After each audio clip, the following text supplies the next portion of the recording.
Mannen van Nederland, let op. Wist jij dat mannen deze dagen minder testosteron hebben dan vroeger? Uit onderzoek blijkt dat de gemiddelde testosteronniveaus in de afgelopen 50 jaar gemiddeld 50% zijn gedaald. Dit is voor ons vechtersbazen een groot probleem. De oplossing? Beter eten, meer bewegen, goed slapen en natuurlijk trainen. Daarnaast werken wij als ondersteuning al meer dan een jaar samen met Sepli, een natuurlijk alles-in-één supplement voor mannen. Je hebt het onlangs misschien al wel voorbij zien komen op televisie of in de Men's Health.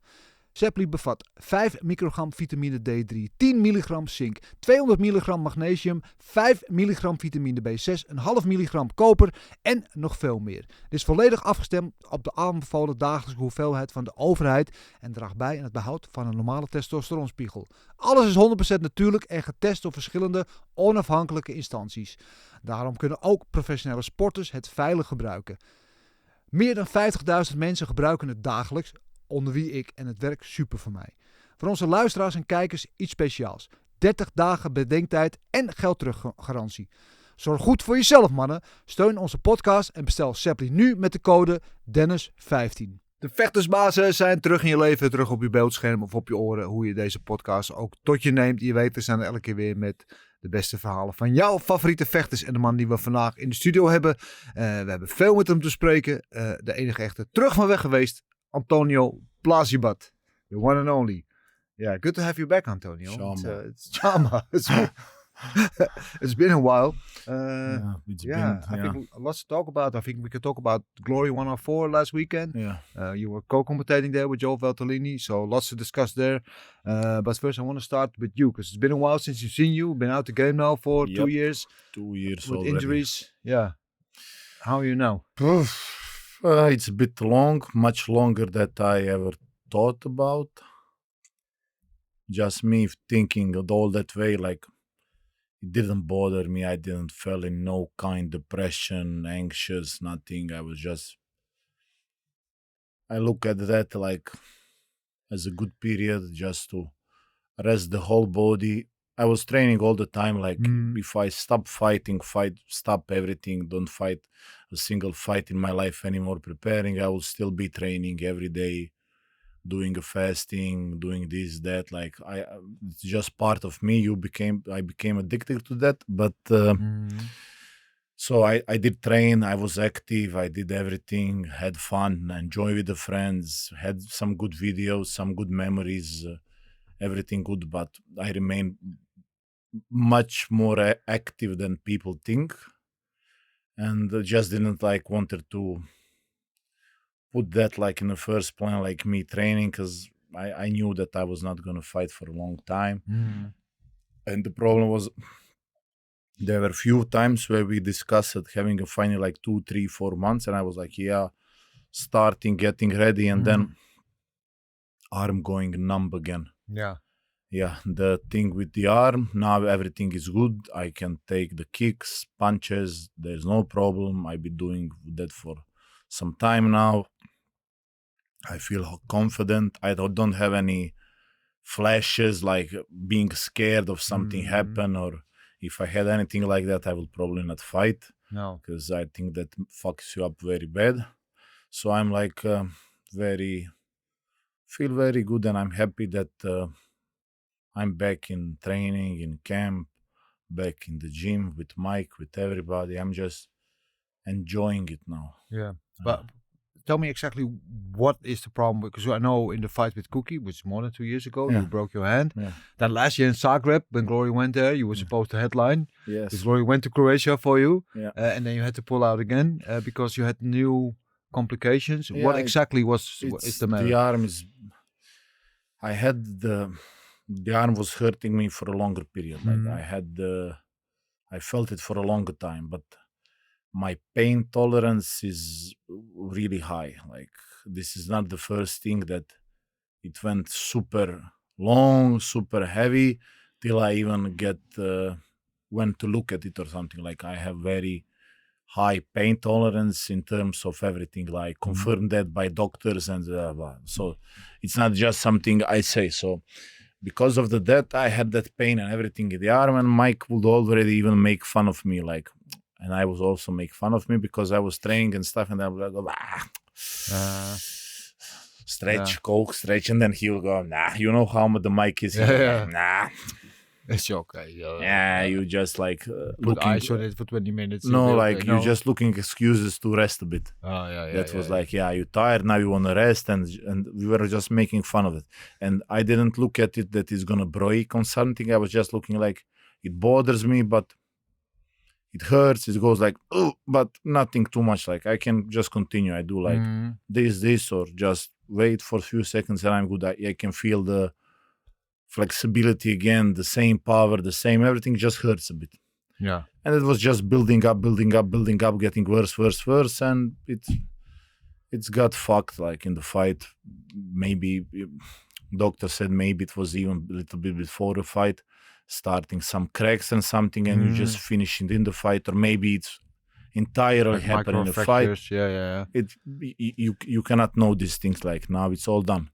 And then first the break was it's not like broken straight, it's like broken a little bit horizontally, like not full, but that's like the worst break. Some small parts went away. I could choose between doing the operation or not. I didn't went crazy and say like I will do it myself. I talked with a lot of doctors, a lot of guys, with everybody, heard every opinion. There's one doctor in Croatia that he helped like basically the whole Balkan, Serbian, Croatian, volleyball, football, judo, me, fighters, famous football players, national stars, guys that play Madrid, guys, everybody goes to him. Yeah. And I've been with him for many years, and I think that's like the best doctor for any kind of the sports injuries and stuff. And I asked him what to do, and he, at that moment, he presented me. He showed me. I know there was one goalkeeper was coming to him, and he had a small break, very very small, on the same bone on the forearm, just like straight. And the doctors told him he didn't speak with that my guy first. He spoke to the other doctors. They said, hey, we do quick surgery, put the place inside, take it out, you're good. It's been, I think, almost 2.5 years before he came to him, and he still could not defend the goal. Even like he could not defend the goal against the ball. No. First they put like the 2 screws, like normal, like small plate, 2 screws. Then it broke or didn't heal. Now he has like the 4. I seen like the whole pictures, like now he has the whole arm full of screws with the plate, like, and it's still not getting healed. But he got him back and got him able to get healed and get back. So it's not like black and white. It's not you get operation, you're safe. Like it's not.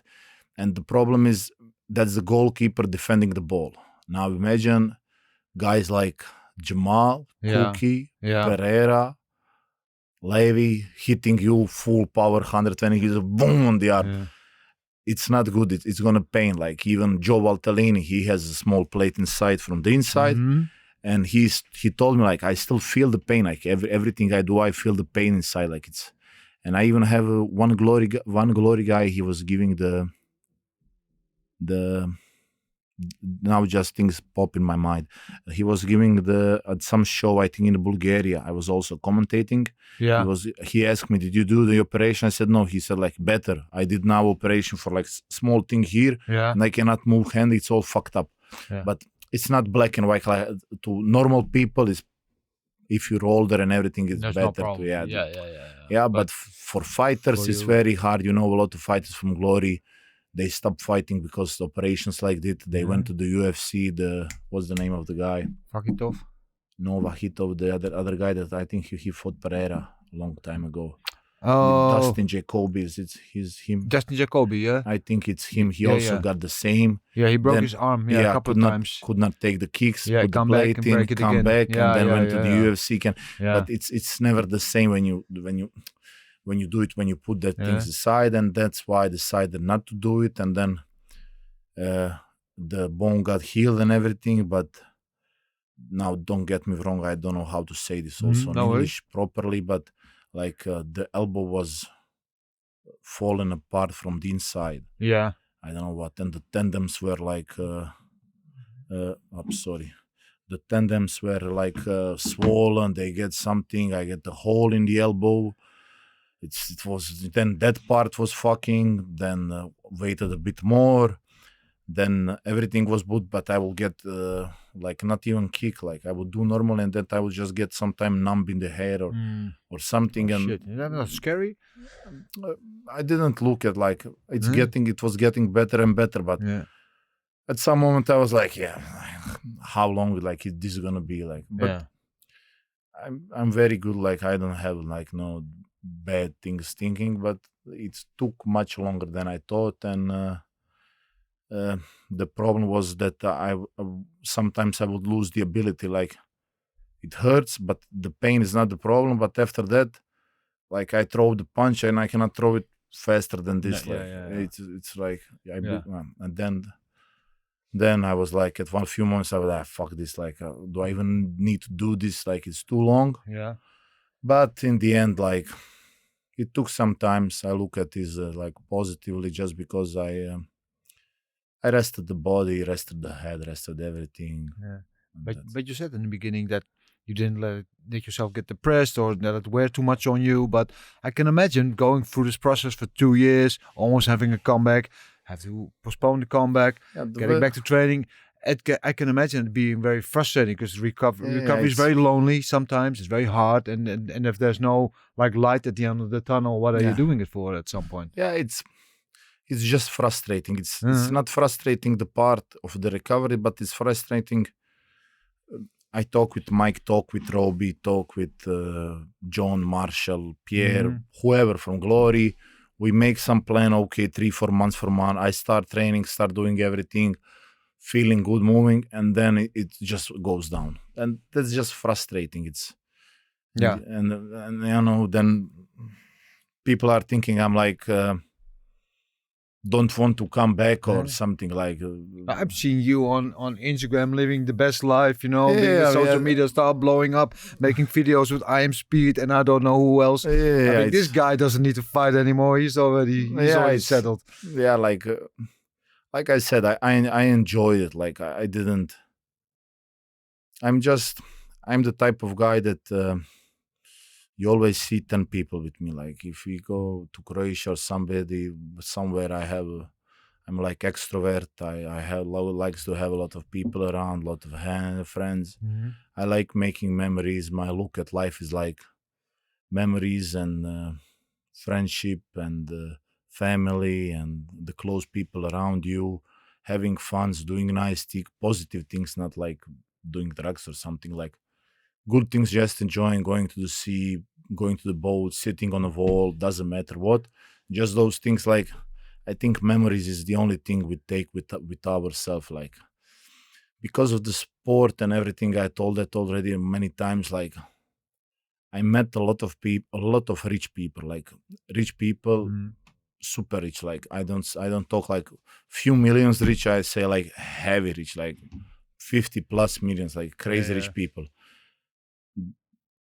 And you expect maybe to see some car, some crazy, they drive a nice car or have some, but the thing they always talk about is like they want to sit with their friends. I met like in older years, 70+ years or 60+, 50+, they're all similar because to make that kind of money, you need time and some life experience. And you know, you when you sit with them and talk with them, you see that. And also all the big stars, Hollywood stars, they always say like money is not the answer. It's what we all want, what we do. And this is like prize fighting and everything. But it's like those things with going to some meet with the friends, having fun, doing positive things, making something. And I was just concentrated on that. And because everything else, when we die, we will not take anything with us. Like it's all, everything we own, it's not ours. In 50 years, 30 years, 10 years, somebody else will own that. And of course. Yeah. But Marvin Hagler, boxer, once said, and I love this quote, he said, "It's hard waking up at 4 a.m. when you're sleeping in satin sheets." Meaning if you surround yourself with luxury, why would you push yourself to the limit as a fighter, and you need that hunger. Because I remember when you were early in your career, you first came to Mike's gym. You were sleeping here in some shitty apartment, away from your friends and family, really with the hunger to succeed. Yeah. And now your life has changed. Now you're in Croatia. You're famous. You surround yourself with famous and rich people. So why do you still want to push yourself to the limit and go through all the trenches to become a fighter or to be a fighter? If I didn't enjoy it, if I didn't go now to the gym to Mike's, I told you he killed us 2 hours. So just let me answer that I'm doing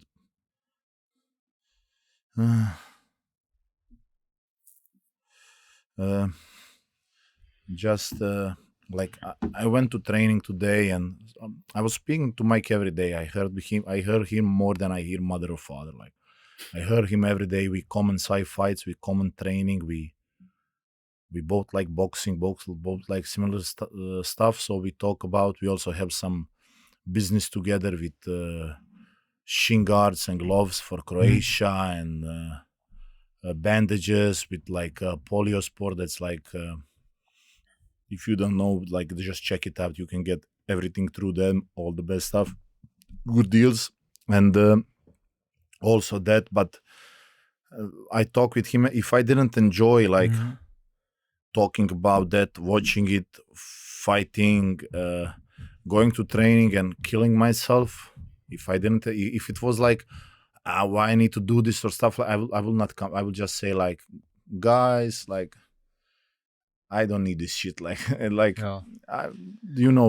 really like today training and everything. I really just enjoy it and have fun and like to fight, like to move, like to make each other better, to be sharp, to work on techniques. It's still all those things still like filling me. Like I have like that hunger and that it's. True, you are driven by that at some moment, but now I really do it because I like it. Yeah. Sorry, I need to answer this. Maybe something happening. Hey, snimam podcast, šta je Martina? Aj Bog.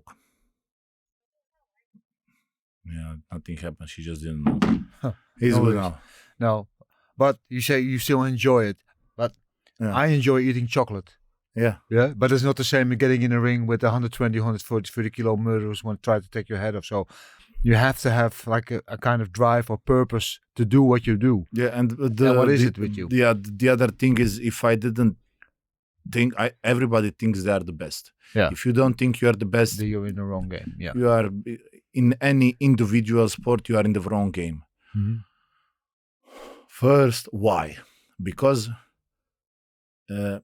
This is the reality. People might agree, might not agree with me. To be best at any individual sport in the world, being judo, being weightlifting, being athletic sprinting, being cycling, jumping in the air, being fighting, any individual sport, at one moment when you are the champion, when you are the best, you are Messi, you are Cristiano Ronaldo. You need to be like, you cannot be Mbappe.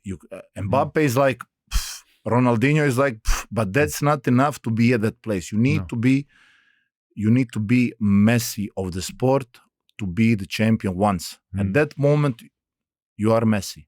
Tariq now he's like, you can talk whatever you want, but to be like at the pinnacle of that, to win that and do the fight, and you being like the judo champion, 4-year Olympic champions, I think it's like hardest thing you can do. Like. It's wrestling, whatever, like at individual sport, it's like you need to be like greatest of all time at a single point of history to make it.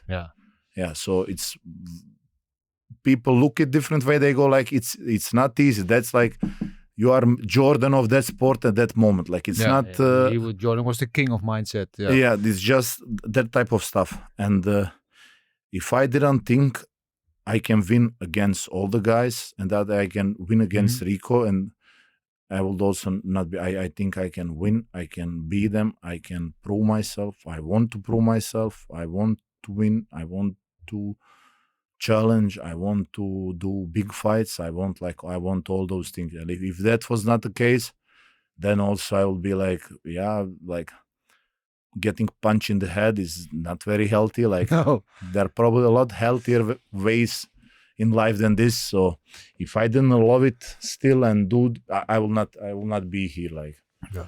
And that's the point. Yeah. Is that still the goal, to become champion? To become the best? Yeah, of course. Yeah. I think if your goal is not to be the champion, also wrong sport. When it comes to my look at that, when it comes to that you are accepted, that you will not be the champion, not good enough, but you still fight only for money, you are just leaving your health for the amount of money you made. Dangerous sport. Yeah, it's not worth the amount of health that you are risking losing. You are risking, first of all, that, but thank God it doesn't happen often. And then after that, all the injuries, because it will all creep on you, all the injuries and all the stuff. Like, I know football players, like they finish football career, like the goalkeepers, the normal guys that weren't so famous, but they played all the biggest clubs. And they go to the doctor I spoke in like his name is Zoran Tocilj. They go to him, and not to recover for like play again, just to like walk again. Like at 40 is just like to walk and play paddle with friends or some stuff. And that's football, and that's like much easier on your body and on your head, on everything than any fighting sport. So that's the mindset I have. Like if I thought at one moment like I'm just gonna be number 2, number 3, number 4, then it becomes very dangerous game. Yeah. So how was this year for you? Because you being a heavyweight, before your injury, you were very close to fight Rico. Yeah, supposed to happen already. I think the hype for this fight was at its pinnacle at that time. Yeah, it was. Yeah. I think one of the biggest hypes for any fight against Rico. Yeah, Badr is probably only bigger one. Yeah. Everybody was really looking forward to that fight, and you were just close. And now we're 2 years down the line. This year has been all about the heavyweights, the whole year-long tournament. Yeah. And you were sitting on the sideline, and it feels almost like people forget about you a little bit. Do you feel that? At some moments I thought that happened, but I saw today Glory posted some picture about the wild cards and stuff, and I didn't share it and do nothing, but I see a lot of people, probably the most people are commentating down there. Some other guy posted, said like, get me, blah, blah, but I didn't do nothing, and I see a lot of people posting like, PLAZIBAT Rico needs to happen. A lot of people with a lot of likes getting that. PLAZIBAT Rico needs to happen on that event. Doesn't matter if anything happens. That and calling out for me to get that wild card. Yeah, Croatians, Dutch people, everybody is writing that down. And I don't know, at some moments I thought like maybe I moved a little bit to silence. Some people forget, but right now I don't feel that way. I think everybody's still very excited, and I'm still one of the biggest names in the sport. Yeah, is that a relief for you? Do you feel very happy about that? Yeah, it's nice that you see that people, let's say, didn't forget like the first thing that came to my mind, like Roy Jones Jr. You must have, stuff like that. But it's nice to see that people didn't forget. Like, I'm not taking anything I said immediately at the press conference. I'm not taking anything for a cookie. He won. He's a better fighter. That's it. But just like it's nice to see people still, they see the fights happening in Glory thing and everything, and then maybe they go watch my fight and say like, oh, like he maybe could fuck them up, and that's nice to see. And especially I'm shocked with how many people posted about me, wanting me for the wild card, wanting me for everything. It's like they all feel like if I become part of that, then it's big thing. So it's. What are the odds? Glory just announced a Collision 80 event, December 13. Yeah, what are the odds that we're going to see you there? Yeah, I think I can say like I'm in that event. I will fight that event, and I'm officially like back. Yeah, welcome back. Yeah, the Glory will do their thing. Still, Mike is discussing everything. I'm just because if you ask me, fight this fight, I'm like good. We fight anybody, doesn't matter. That's Mike's job, because him to choose and maybe also Walter, but for me, everybody is good. I want to fight. I want everything. I want to fight all of them at the same night, but you cannot do stuff like that. So No. we see now what happens and when the Glory will announce it and everything. But fine. But you're going to be fighting. But if Robbie calls you now, say, listen, I have a wild card for you. Are you in? You want to be in the tournament? You say no, because that would be crazy, right? After 2 years of not fighting.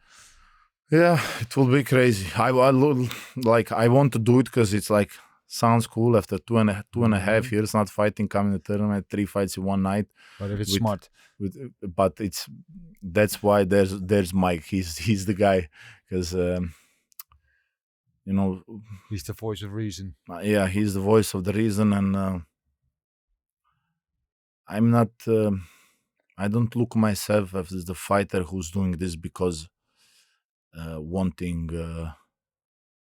wanting to look like a fighter. I think I really am. I don't think I ever pull from any fight or say no to anybody, or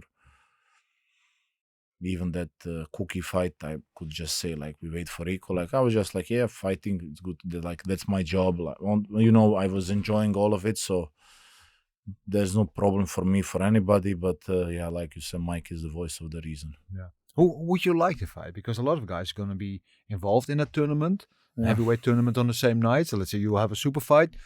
You have any names in mind, guys who come to mind you'd like to fight? Or I don't know.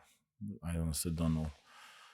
I like me just thinking like I want to try myself against everybody. That's it. I was saying coming up to the Glory, I was saying that I don't care about rank list or stuff, and I don't care. Like, no, you want to fight me, we fight. It's simple as that. But ideally, after being 2 years out the game, maybe get somebody from the stands or from the orchestra, somebody just to beat up, just to there's a little warm up fight. Yeah, just to. Yeah, everybody does that, right? In boxing, wherever you go, everybody does that and take one very easier fight, and everybody who comes back, and even in Glory, they get an easier fight. They go up, down, build it up a bit and stuff. But looking right now at my career, how it was going and nothing, I don't think stuff like that will happen. No. Every time I thought it's going to be, we will now get some, I will not name like some fighters that we know, like, yeah, bam, bam, bam, it's like done. It never happened. It was always the hardest guy, the biggest guy, everything. So I think it will be the same this time. Like, is that something that appeals to you? You want to test yourself right away? It's just the fight. It's I like what Shaquille O'Neal told once in like, I have a pressure playing this, that, and then his dad put him in the car and was driving to some hoods and some rich poor people and stuff and said like, this is hard, bro. Like this is hard. They are fighting for their life. They are working. They cannot make end to end. This is the problem. They are playing fucking basketball in front of the million people and complaining it's hard. Like that's how I look at it. Like first world problems. I'm blessed. People sometimes forget, but I'm blessed. I'm born in a country like Croatia with the parents, with the family who supported me.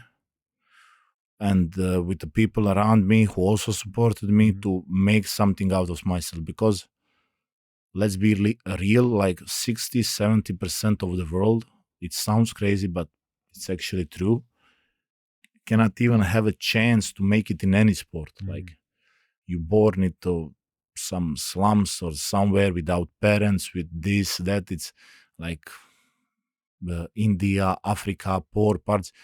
It's very hard to get out of this situation. You need to be very, like the luck I have, you need to have 1,000 times more luck than that. Like it's crazy. So I think everybody forgets a bit and act like it's hard and stuff like that and put more pressure, but that's hard. Like being born without parents, one parent or anything, or even there are much worse things than that happening right now and everywhere around the world, and being able to fight. That's very true. Yeah, so I just look at that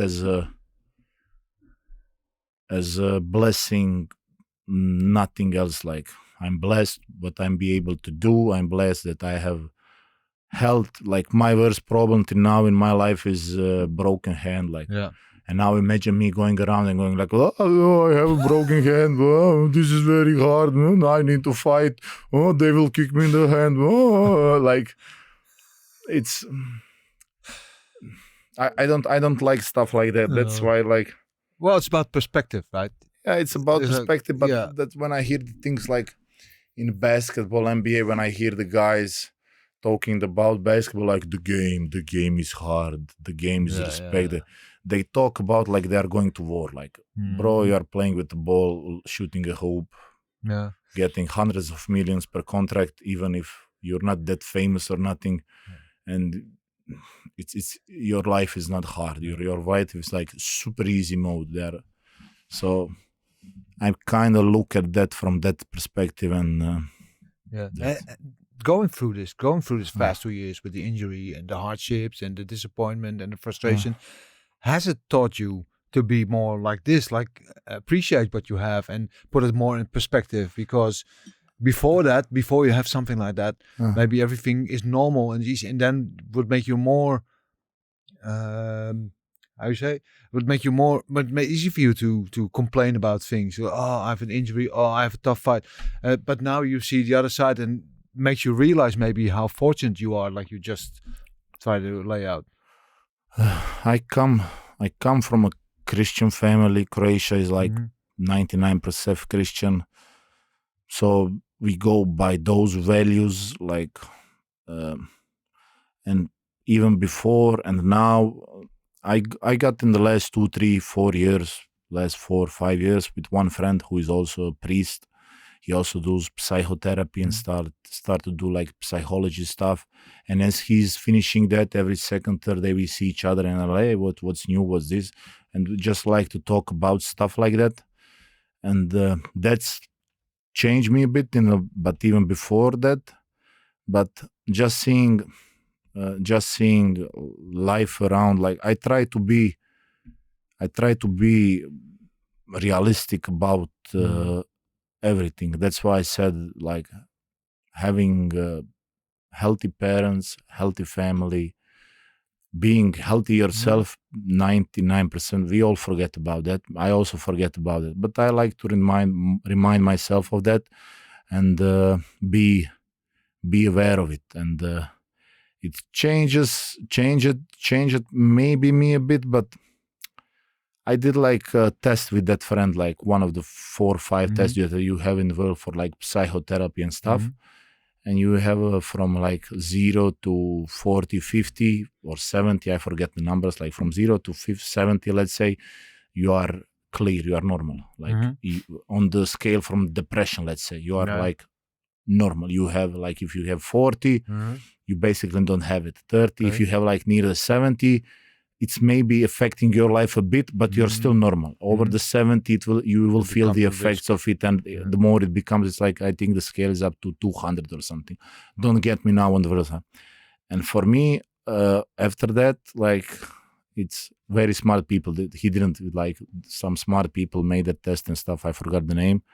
I have like 0 on depression and 0 on anxious, like. And he told me, like, I see low, but this is super low. Yeah, like. this is incredible. This is non-existent. Yeah, so I just maybe look the world around me a little bit different. That's also the charity stuff I do in Croatia, helping people that I can, doing whatever. It's just for that, like these jumping things that everybody saw in probably Holland and were like, yeah, this guy's mental, he's not normal. From that, like, I made those videos just for the memory, like just so that I can be sitting with hopefully my grandson and be like, hey, you see, I was badass. Grandpa was a badass. And just because everything is changing so quickly, so we have the split, like the town, how it looked before. That was my goal. Just make some memories with the friends, post it on YouTube. Then it's roll on a bit. Then from that came the idea, okay, let's do the charity event while just jumping. People like to see it, let's just do it. We did charity event last year, we did charity event this year. We raised a lot of money, a lot of friends help. They also give a lot of money. In 2 years, we raised what 45, almost 50,000 euros. That's good money. Yes. Like it's not millions, but it's No. it's good. It's just like it came from the fun and good intentions. You just roll on that way. So it's just stuff like that. It's in the end what's most important, and that feels you the most. Like yeah. How excited are you about getting back in the ring? I saw you training last week. I saw you throwing bombs like never before. Yeah, looks very good, huh? Yeah, the power's still there. It's still hit very hard. Yeah. You think I hit harder than most people? I'm just happy I was not holding the pads. Let me tell you that. Okay. Yeah. You hear that? Yeah, I'm really pumped. Like I really like. Like I said, I just now enjoy everything. I kind of move maybe a bit more from that pressure side. I need to do this, because most of the fighters are overtrained, because we do things more than we should, just because it make us mentally more prepared. Like you think, I will get up 4 a.m. running because the other guy is not running, then I'm better, then I do. You do all those things just so you mentally you have that stronghold, like I'm doing more than him, now I'm better. Yeah. That's why all the fighters do it. And I also did all the stuff like that, but I was just like, all the injuries I ever had, it was always from overtraining and red zone like crazy. Like every glory fight I ever did, Monday I was on training, lifting heavy, like 100 plus kilos, snatches, clean pull, jerk, squats, like Monday, like Saturday, and I was like training. Tuesdays, I just did a bit too much, and I just saw it. Sometimes you just need a little bit to pull back. Yeah. You were a little bit younger then, right? I mean, when you're young, you still do those things. You still need to learn your body and learn where your limits are. And I think now you're a little bit older, you need to understand more that rest, for instance, is a very important part of your workout, right? Yeah. Of your training. Yeah. But do you feel that? I think you need to push that overtraining stuff and push to the end, just at younger guys, just so you build them, just so they don't become quitters. When it's very hard, they don't quit. Exactly. But now, if I want, like you tell me 1 hour, just hit nonstop, I will hit nonstop.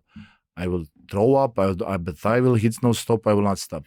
Like that quitting stuff and knowing like I'm too tired, I can go far beyond that, like much further than other people.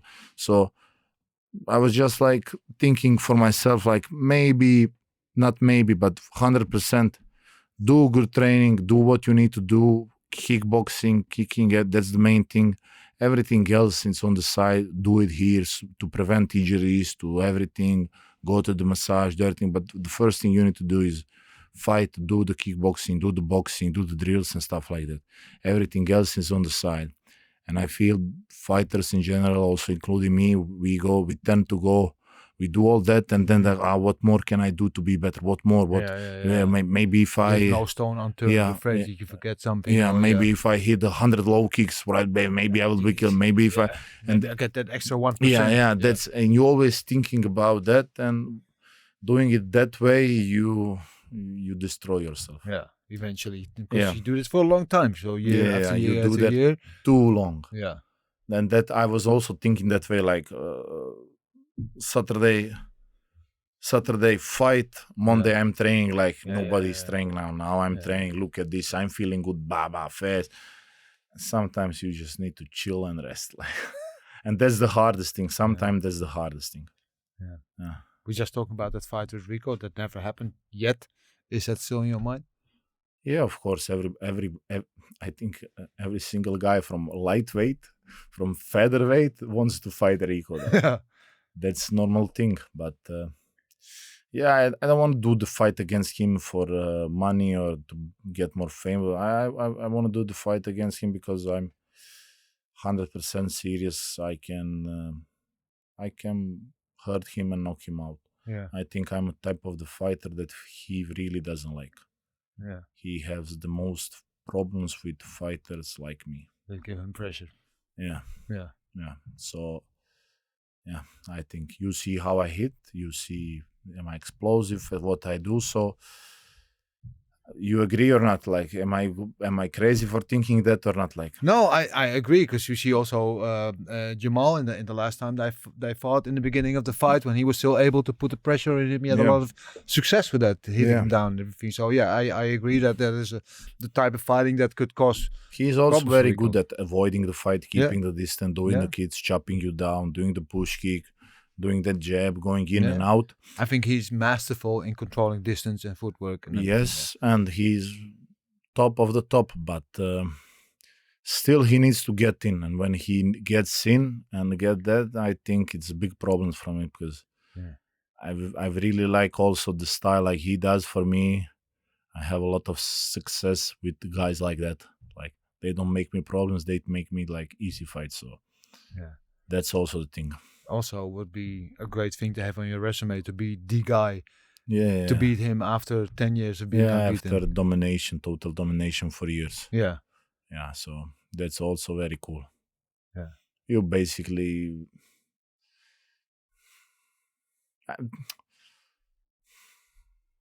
sometimes fighters gets obsessed with the stuff like legacy and bullshit, and it's just selling nothing. Like, you have active fighters now that were champions, not Glory. I think like the biggest stars in the world, UFC, boxing, Glory champions, everybody. They lose the belt, you forget them. Like, not even a year passed. Like, you always see how people don't care anymore. Like, a few years ago, the three kings, Kamaru, Nogano, Adesanya, drink blank kicks, African, the whole world was like, wow. Now, do you feel like it's still that thing? No. People are just like, nah. No. You mention guys like Robbie Lawler. Wait one more year, people will be like, who's that? Yeah, but I don't know about you. I'm a fight romantic. You know, I value the legends. I mean, for me, it hurt me if people don't know who. For me, Rob Kaman is like the greatest of all time. Yeah, and now people, if you ask regular people, even kickboxing fans, Rob Kaman, I don't know. That it stings, because those are we stand on the shoulder of giants. You as well, everybody. You know? I agree with you 100%. Yeah. I from the old school boxing tape to the first UFC to the first Glory shows to the first K1's Pride, I watched it all, and I know 99% 9 fighters. I see them fight, highlights, even the middle one, shitty one. I saw everybody. It also hurts me, but what I'm saying, that's just how it is. Like, it's true. It's individual sport. Long live the king is dead. Long live the king. There will be a new one tomorrow. Yeah, there will be a new one tomorrow, and the people just, it's quick. This from 2000 to night, we had like at least 50 fight of the century already. Like, just boxing. Well, this is the fight of this. It's just selling. Yeah, but nothing else. Isn't it also? It can all be true. They could all be fight of the century. Yeah. At that moment, maybe it is just like you said before. That's true. About at that time, you'll be the best of all time. You'll be the Messi. Yeah, that's true. But it's just because the difference is when you're fighting or all individual sports, people cannot get the support behind you like they get the support behind the clubs. You know, you're born into like split. You're born into split. As soon as you're born, your father gets you the member card of Torcida split, Hajduk split. From the moment you are born, it's not Barcelona. It's like Croatian club with the crazy fans. You are put into that. Then you become part of that family. You are supporting the club no matter do they win or lose. Who is playing on it. You just supporting on the fight. But you cannot get that same stuff with the fighters just because that's a person. It's not something like Chicago Bulls, Lakers, or stuff that a lot of people will. I wear a Lakers jacket. I don't care about Lakers. It just looks cool. Like a cool jacket. Yeah, you know, so stuff like that. You cannot get that support from people for a long time behind one person. Probably the biggest fighter that get that kind of support for a long time is maybe Tyson, Muhammad Ali. Yeah. Muhammad Ali, yeah, but Tyson, I think he will be top one if I need to choose one fighter who get that kind of support for whole his For career, decades, even yeah. after. Yeah, still, yeah. Yeah. Yeah. Other people Right. like Ricky Hatton. He's Nah. like rest in peace. But, Yeah, rest in peace indeed, yeah. But go around, ask people about Ricky Hatton.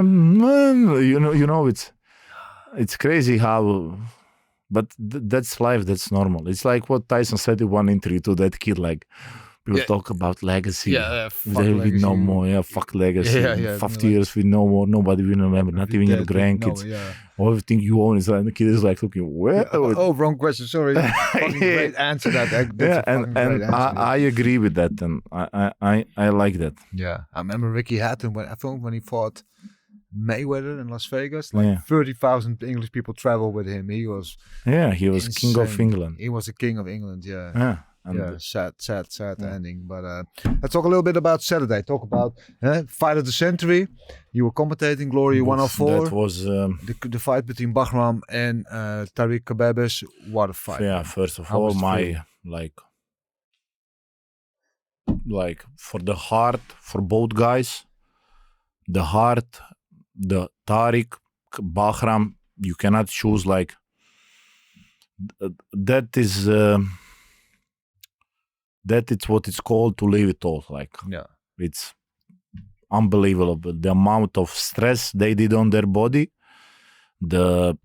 how much they pull, the condition they put in, the punches they throw, the punches they took. I was watching. Me and Joe was watching and just lost the words like to talk about it. It was just was insane because right from the beginning there was no feeling out process. Nothing. From the opening bell was just like boom, until the end. It like fifth round was like the first round. It doesn't just going for ba. Insane pace back and forth. Insane. Like I said, like you cannot even write shit like that. Like Rocky movie is looking more realistic than that fight. Like it's crazy. And my hats off. It's me as a fan watching it for fights. It's best thing ever happened. I don't think I ever watched better fight live, or probably will not be able to watch better fight live. I agree. But me as a fighter and seeing now a lot of not even even legendary fighters, older fighters, the guys that you don't even know about, amateur fighters, seeing them at their 40s, even 50s, the damage and how that part I was thinking all the time where they were hitting each other full power and taking the punches. I was like, I felt sorry. Like I was like, I really hope there's no aftermath of that. There's no... I feel you. We spoke a little bit before the podcast. I'm a true believer. You know better because you are a fighter. I believe that as a fighter, in every fight, you leave a little bit of yourself in the ring after the fight. Yeah. And some fights you leave a little bit more. Like we mentioned the Robbie Lawler versus Roy McDonald too.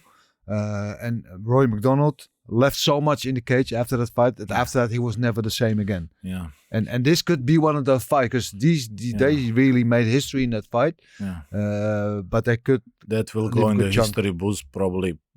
Maybe this is the best kickboxing fight ever. Yeah. But for me, I think it's the best fight I witnessed live for sure. Yeah, for me, witnessing live, that's 100%. I need to watch now. Somebody make the highlights of the full fight. Basically the highlight. The whole fight. Yeah. Put the whole fight. Yeah. That's it. Like the people called me in the car later, like how the show was. I was just go to the Zone. Buy the pay-per-view, watch it. Like just go to the main, just that fight, watch that fight. Like, and they did that and called me like what the fuck, man. I said like I told you. So it's crazy, but I agree with you. You leave every hard fight, every hard camp. You leave pieces of yourself. That's why the aftermath of all that catches you up slowly. But that fight, I was telling you, I was just thinking, I was also speaking with Joe later, like... What did we just see? It's how they are even standing, like... It's like right on the chin, like boom, boom, like just... I don't know if they are out on their feet and just continue. It's unbelievable. Yeah. What I like most about this fight probably is that on paper this was already a banger. Yeah. Yeah, because you have two guys with a little bit similar fighting style. I mean, Bahram is more explosive, and Tariq is more durable. But you know, they're probably the biggest hearts in all of combat sports. You know, they always like to go forward. They never go back. And so on paper, and two friends who didn't really want to fight each other, but they know it's their job, so they have to fight each other. And you have this on paper. But if you have a fight that's very good on paper, usually when you see it, I remember the Ngannou against Derek Lewis fight. Like, it's going to be a knockout, and it was like a snooze fest. Yeah, it was the worst fight of all time. Worst fight in history. Yeah. And these guys really delivered from the opening bell right to the closing bell, and every second in between, shot for shot, trading punch for punch, and it was incredible. Yeah, it was spectacular. Yeah. You cannot wish for a better fight for the main event. Never. Yeah. Bahram was very disappointed afterwards. Even said he retired. I don't think he will say retired for very long, but we'll see.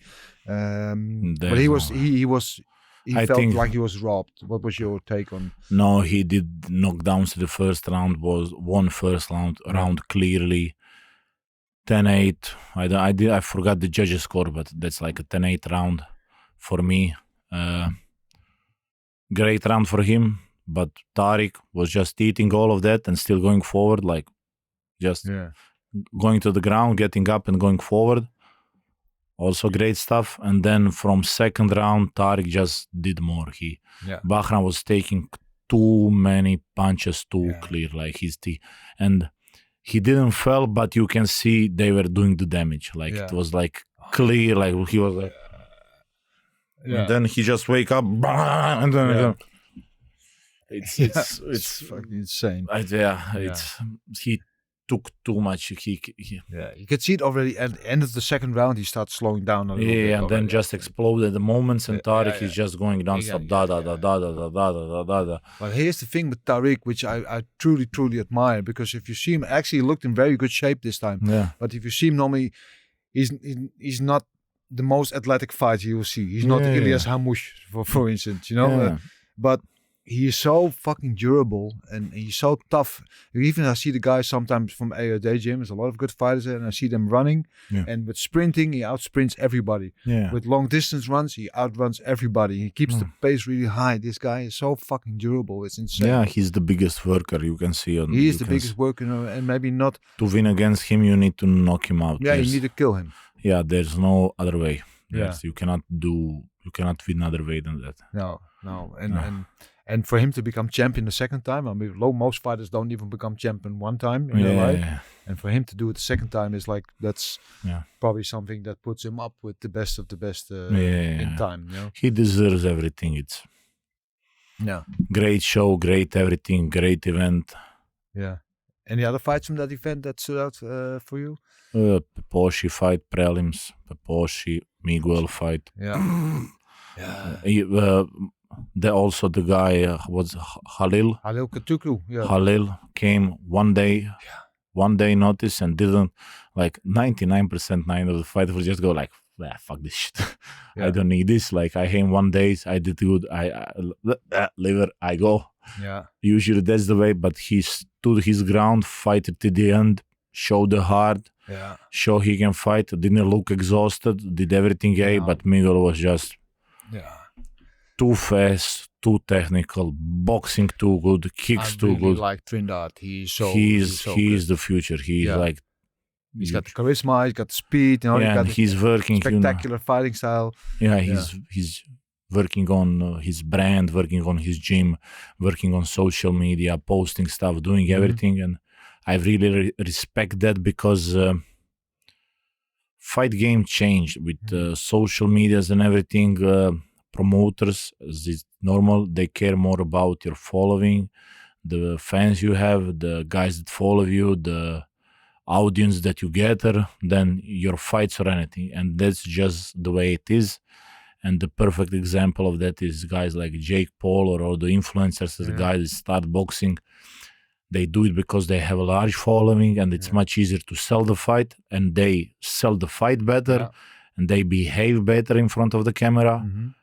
And then it's like the the era of Mirko Krokaps, Fedor Emelianenko is like Fedor. that. It's over. You cannot do that anymore. No. You cannot be a stoic guy standing and Hey. if you be that guy, you need somebody invest crazy amount of money inside you to make you a big star. Or just knock motherfuckers out. If you knock out everybody in the first round, then you don't have to. You don't need to do nothing. But the problem is, the way I look, they don't do nothing, and then they even fight worse. Like not fight worse, but fight too, pulling the brakes too much. Just doesn't go all out.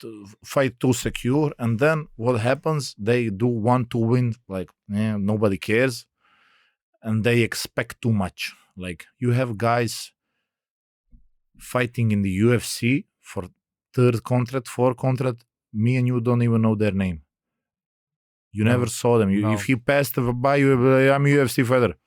Good. Nice. I work at a coffee bar. Like, what the fuck you want? Like, it's and even my feeling is some of the guys, most of the guys from like Glory, I see they complain some things, this now that about Glory, but they don't do nothing and expect Glory for do everything for them and get paid top money and stuff like that. While even the biggest boxing organization, the UFC is now the biggest organization, they don't allow their fighters to do that stuff like that. They see like Pereira and they all think, I'm like, you're not like that. You don't have the knockout power. You didn't kill all the guys you fought. You didn't touch every guy you touch, he goes to sleep. You're not spectacular. You don't have the looks. You don't have the charisma. You're boring. Like even the guys around you don't much care about you.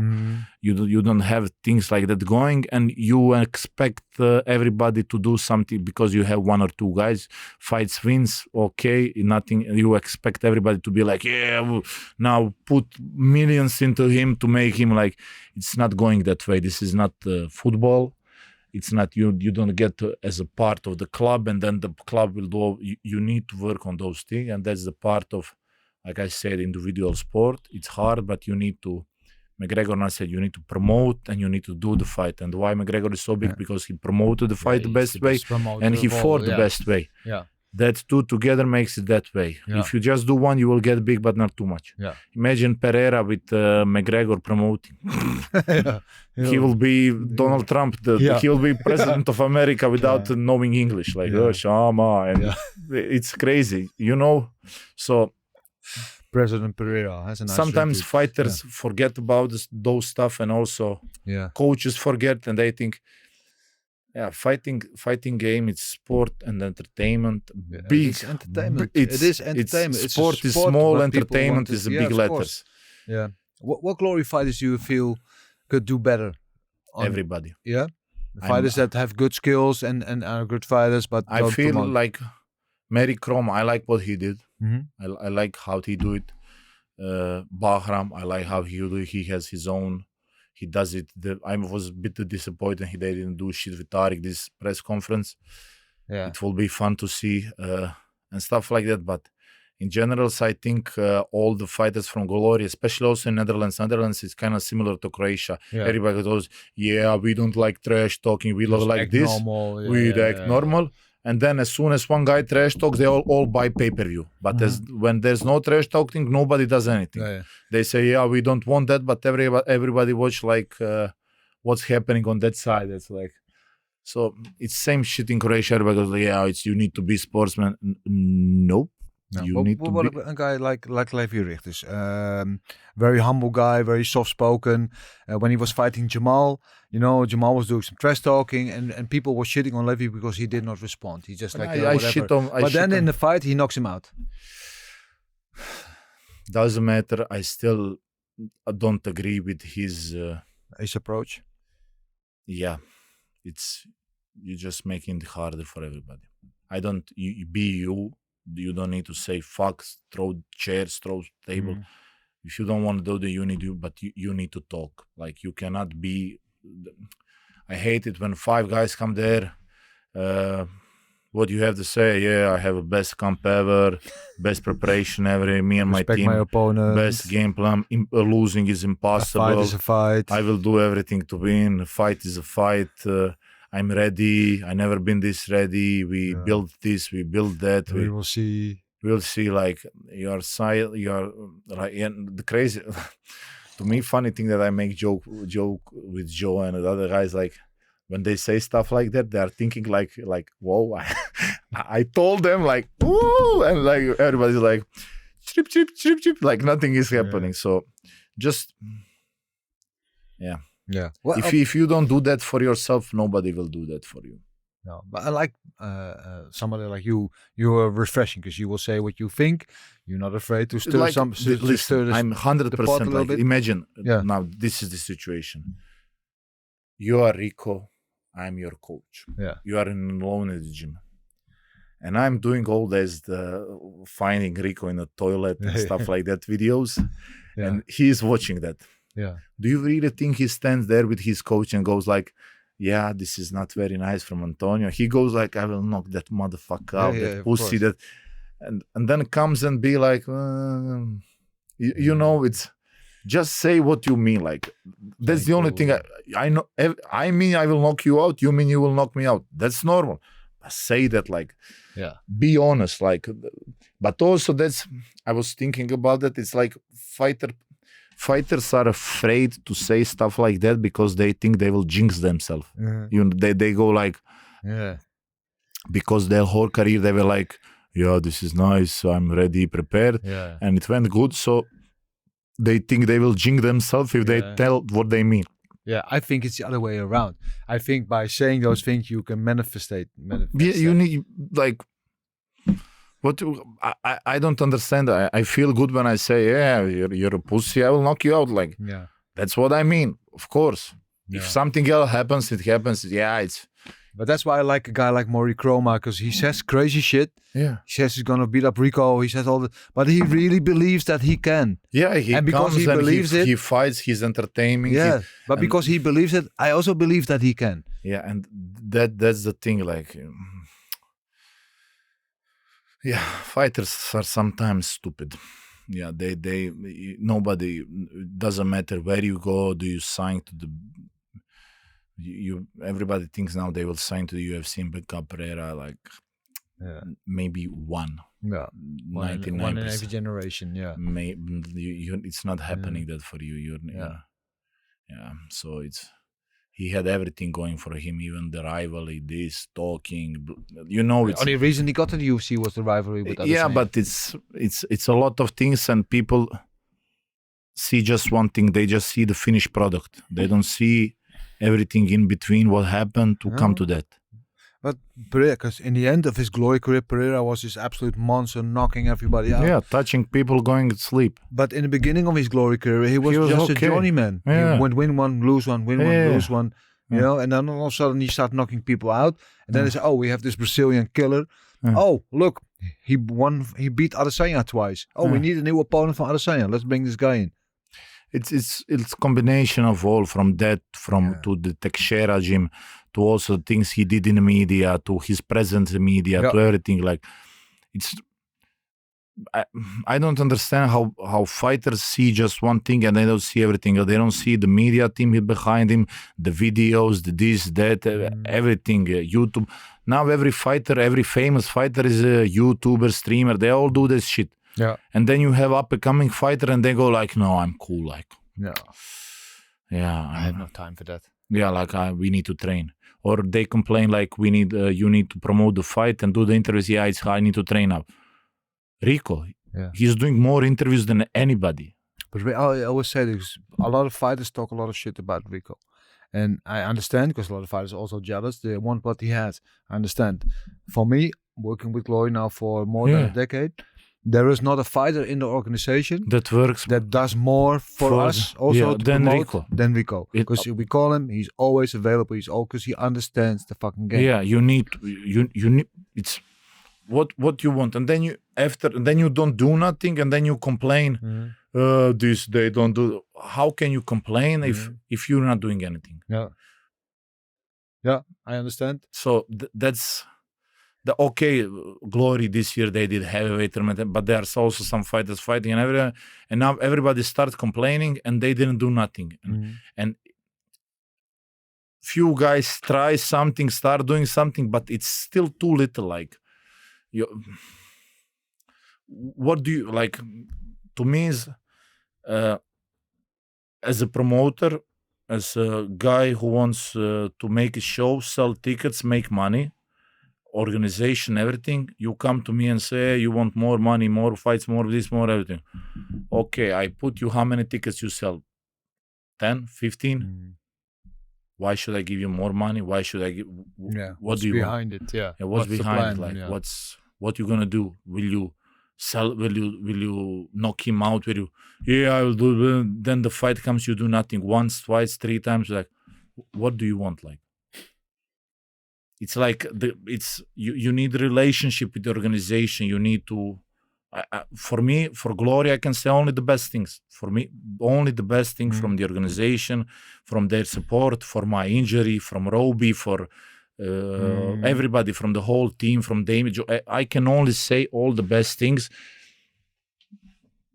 but both sides included. It's like any relationship. You cannot be just like. It works both ways. Yeah, like it's not, and it's same with any other organization and stuff you do.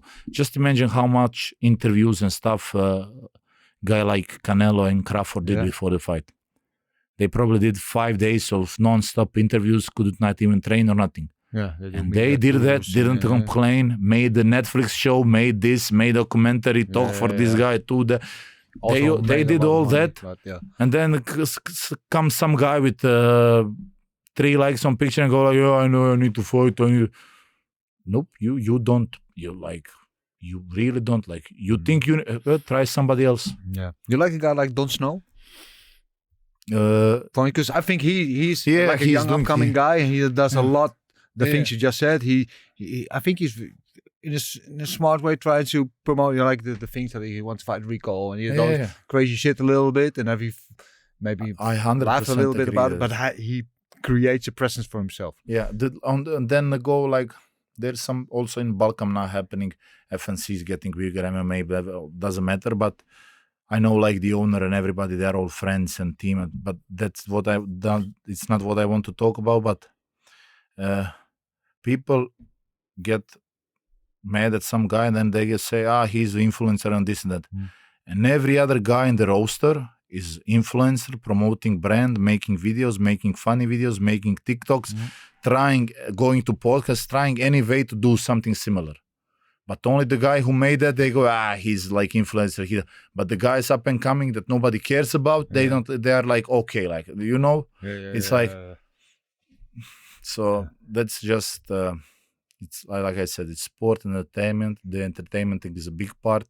And if fighters don't take that serious all over the world, you will see just much more actors, singers, influencers fighting, and you not fighting. You be a professional fighter, a killer who's fighting on the prelims or somewhere on their show. Like also think now with Donaghy, I saw he's signed with Queensberry Boxing. I was very happy. Like great. Like still didn't get a fight. Will he get a fight or no? I don't know. Like we will see. I follow him on Instagram, but then. You complain something about Glory, this, that, and then you go and then fight VFW in front of the Dave and Melvin boxing influencer. And I don't think, like, will it get better for you? Like, at some time I also, like, I never understood it. I even forgot to ask, like, guys like Saki, Spong, Badr had other things, but... They left Glory, didn't fight there. Just imagine at that moment when Saki was the best light heavyweight and heavyweight in the world, and Spong having them and doing the fights that Rico did and them, they could, like, the amount of money and the influence and everything they could build for themselves. I think it's, maybe I'm wrong, maybe I don't know, but in my opinion is they could be 10 times bigger than they are now. Yeah. Like all those UFC, nobody cares about it. Now it's just fun. Like people go like, It's like, hey, will you try MMA? No, like, why would I try it? Like, It's not something you try. It's something you work hard for, and then maybe you accomplish something. yeah, but like, I don't know. Like, No. also Miguel told to me, like, he said, like, yeah, we need to make like kickboxing back, like exciting, everything again.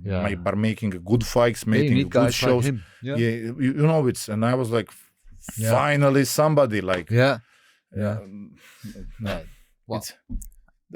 We took longer, but you So understand me. Yeah, I have two more things I want to discuss with you from last Saturday. First of all, we had the two tournaments. Leiduni beating Levi.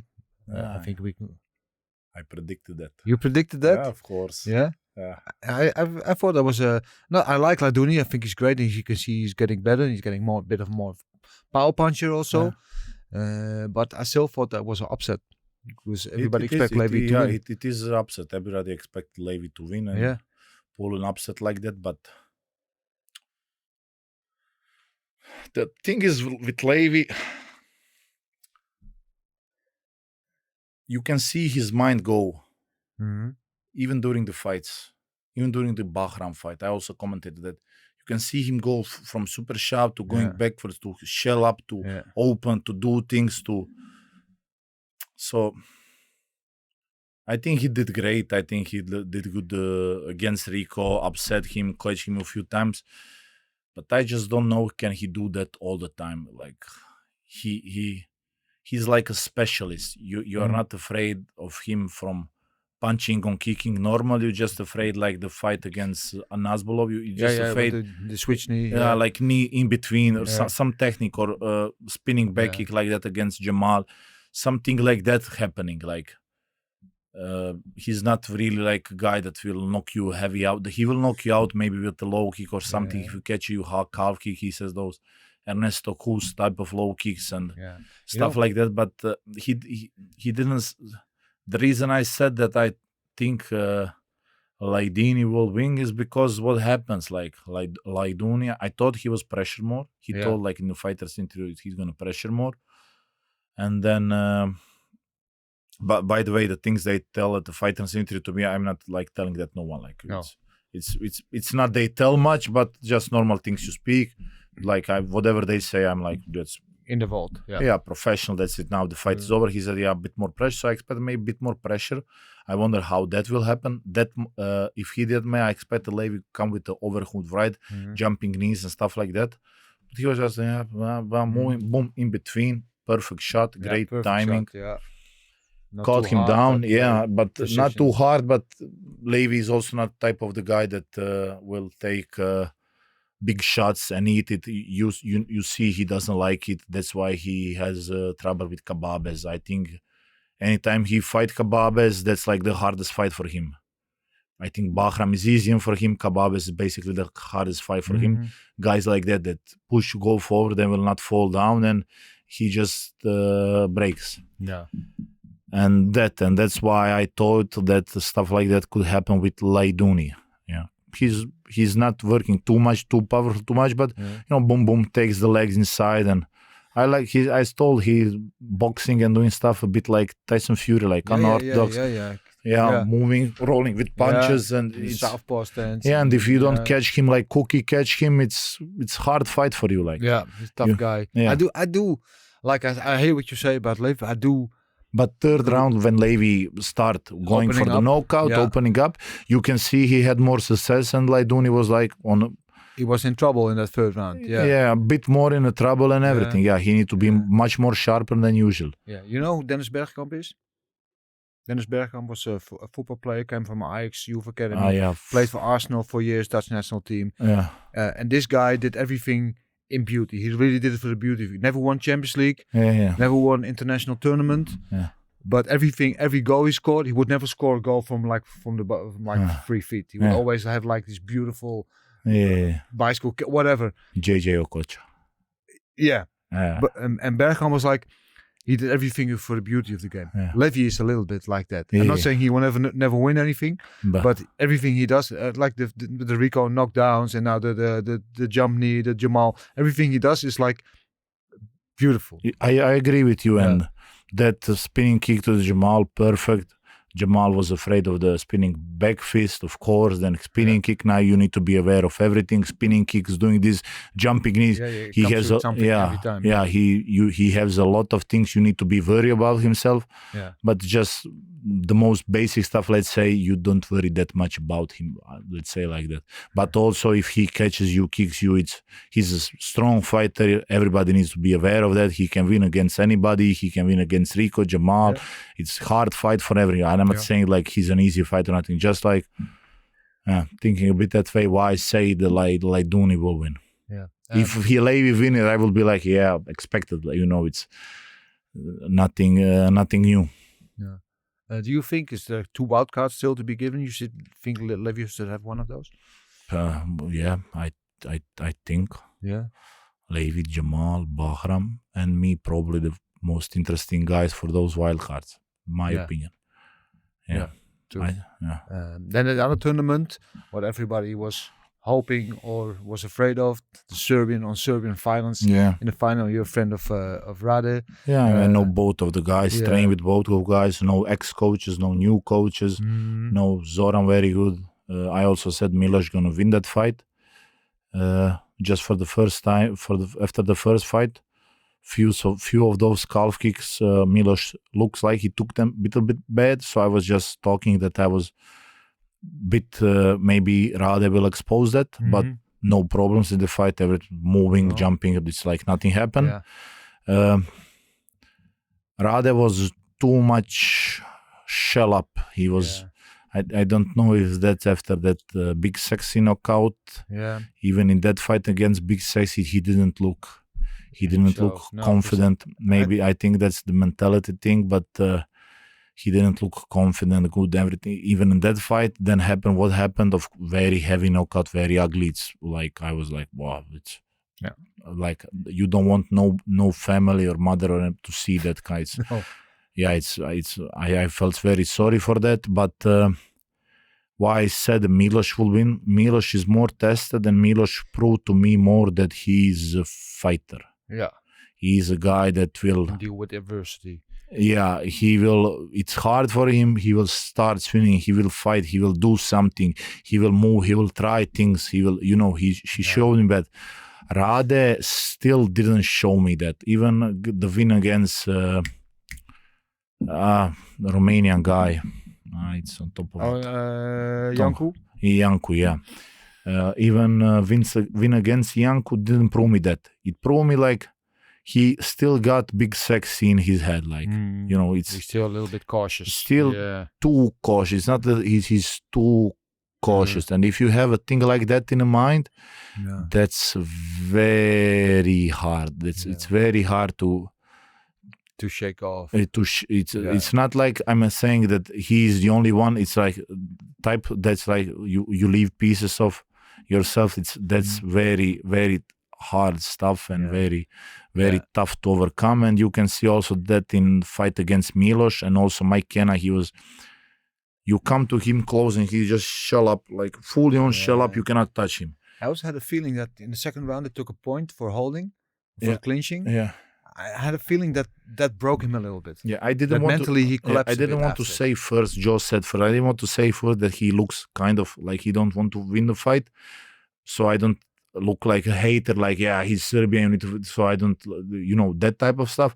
But when Joe said he, the look in his eye was like he wants fight to finish, wants to win, but don't wants to win. Like it didn't give me that like I will kill you energy. I'm here, like I'm standing and I'd get like you punch me, I punch you. And the punches he did close by was very rapid punches. Yeah, very like pulling them back hard to not overthrow, to not fall down. It's hard fighting with that break in yourself. It's very hard. Yeah. Then Miloš, great. I love it. I think Miloš is like a little bit more polished version of Bahram. Smaller guy going up against the big ones. He look good. His fighting style is exciting. Yeah, very nice. He's good on the mic. He's easy on the eyes. Yeah, very good English. Good on the mic. Everything. Could he be a star, you think?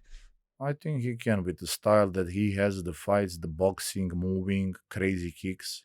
Yeah. Everything he can do pretty well. The only thing misses a little bit is little bit more those stuff that we talked before. He needs to let himself out a little bit more. Yeah. I see he's letting, but you need to let yourself a bit more out of the shell. Yeah. You need to stop thinking what other people would think of you if you say something.